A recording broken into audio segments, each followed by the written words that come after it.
Alors la prochaine candidate est Diana Penka, qui nous vient de la faculté de langue, lettres et traduction. Elle est en deuxième année de thèse. Celle-ci s'intitule « Enquête d'histoire orale, l'interview sur le communisme en traduction ». Bon courage. Merci.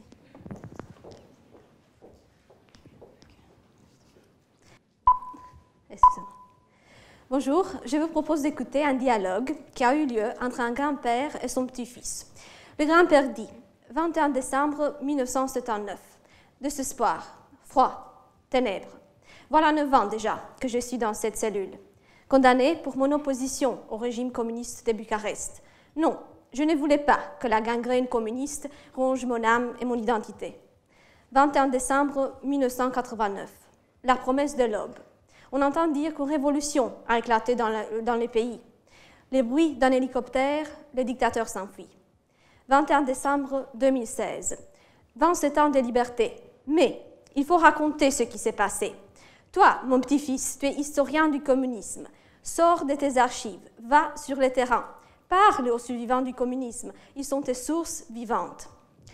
Oui, mon grand-père, mais quelle est la leçon que toi, un ancien détenu politique, souhaites transmettre?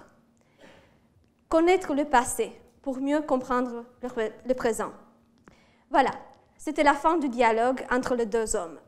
Les questions du petit-fils et les récits des expériences personnelles du grand-père forment ce qu'on appelle une interview d'histoire orale. Si l'historien peut faire l'histoire du grand-père national, le traducteur, il peut faire cette histoire universelle. C'est ça que ma thèse accompagne de départ, la traduction du roumain vers l'anglais de l'interview d'histoire orale sur le communisme. L'interview en traduction n'a jamais été analysée, or il a bien des particularités.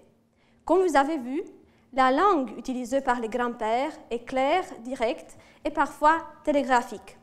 Je cherche à voir comment cette langue, qui donne l'impression de l'immédiat, est traduite.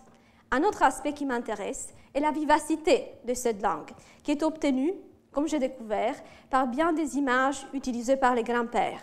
Des images, de fortes images visuelles, comme la gangrène qui ronge l'âme, des images auditives, comme les bruits de l'hélicoptère, ou même des images subjectives qui font appel aux émotions, par exemple le désespoir.